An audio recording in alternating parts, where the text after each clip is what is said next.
Hi there, Dana and Xavier. Hope you both are doing well today, and hope camp was fun. Remember that next week, the next 2 weeks, I'm out for my summer vacation.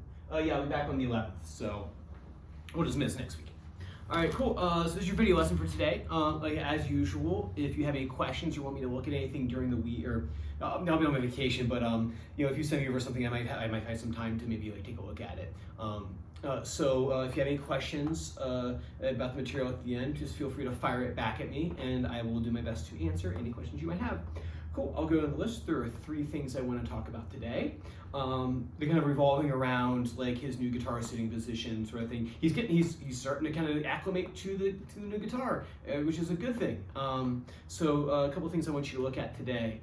First is sitting position. So here's what I want you to focus on, so you can see it better. Is already looking better. Last few lessons, I've been noticing he's really taken to the new sitting position. He's not slouching over as much. That's a good thing for us. So, one higher. So one thing I want you to focus on, this is like a common thing with a lot of kids, especially when they make that transition to the next guitar size, is watch the right arm, especially the right forearm, I should say. A lot of them, the reason why we kind of start bumping up in different sizes is because that small guitar, it kind of causes them kind of hunker over the thing. And usually the first time I see a kid do that, I can go, oh, the guitar is starting to get a little bit small for them. So you have your arm back here on the upper forearm. So if I, like this right here, you can see kind of, it's not right at the elbow, but his forearm is going to be kind of on that wide part of the lower bout down here. Now, what you can do is you can have him run over, whatever game, I'm sure you've seen many of my games, just have him run over in his chair in some sort of means, and then take like a small toy and see that. And see if you can get his arm on there, but make sure not over top. I call that Stormtrooper arm, because I always say, like, oh, it looks like in Star Wars they have like the Stormtroopers shooting their blasters around. You can use that visualization if you want.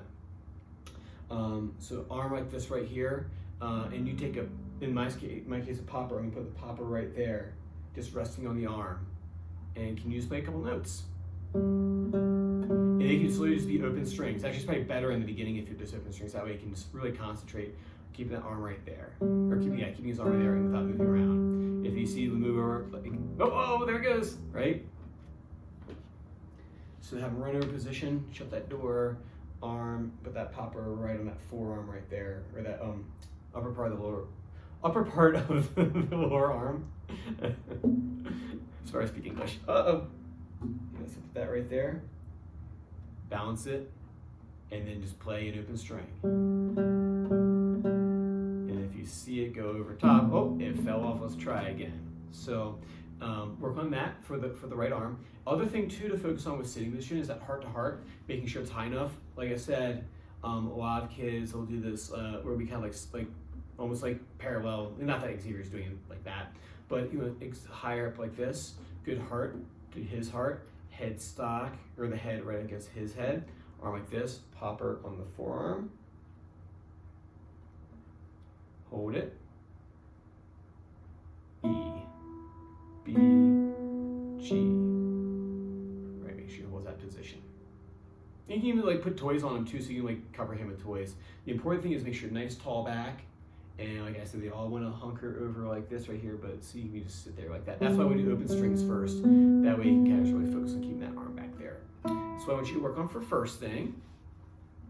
And then the second thing is Note Ninja.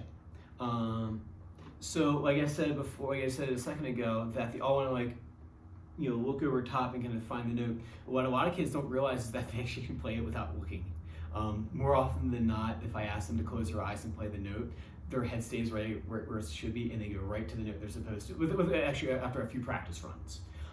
So the Xavier's no different. The notes that we're going to do with Note Ninja are A, C, and D, because those are fretted.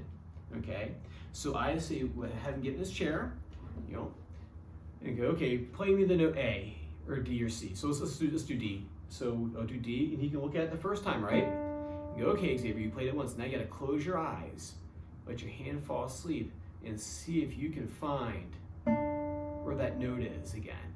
So eyes closed, and see if you can find. And while doing this, you'll find that he won't have the need tilt over like this, because like who's gonna close their eyes and do this right here if I fall over your chair, right? So you gotta keep your eyes closed. That'll allow him to keep his head tall and go, oh, I can keep my head tall and find the note. I don't need to do all this business right here.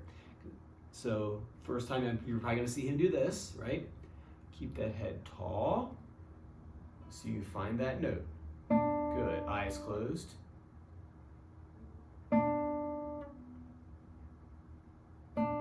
Right, one at a time until he gets consistent with it. It's like shooting free throws.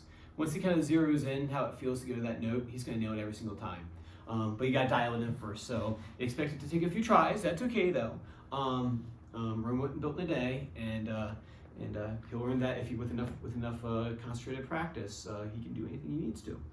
All right, so like I said before, like look at it one time when you bring your hand up, and then keep your head tall and eyes closed for the other ninja ones for your brush ups. Oh my gosh, we're ready for vacation already. All right, and then number 3 is a variation on the Note Ninjas, Note Ninja Part 2. And what I want him to do is you can take any song that we've done. I believe we have Aunt Rhody, and then Song of the Wind. I think we have, if I remember right, we got most of Song of the Wind down. If so, start listening to May's song. Pinky push-ups too. Pinky push-ups are a big thing, so we need to make sure that we're, for the next couple pieces, so make sure that we're still doing pinky push-ups. So actually, let me write that down, so that way you remember.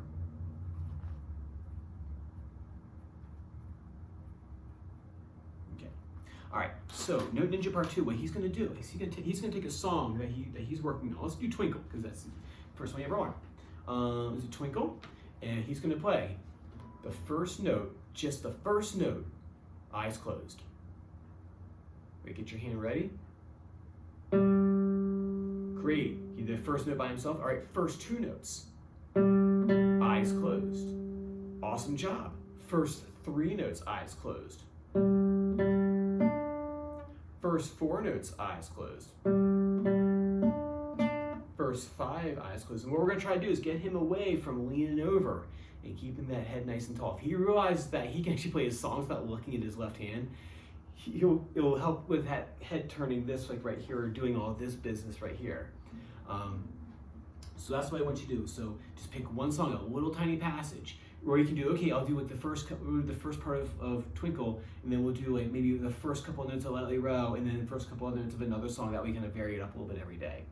Cool, that's what I want you to work on. If you have any questions between now and next time I see you, you know how to get a hold of me. I'll be more than happy to look at any video that you want me to look at and then send you over a critique over, okay? All right, well, have a happy 4th. I will see you both next time. Bye.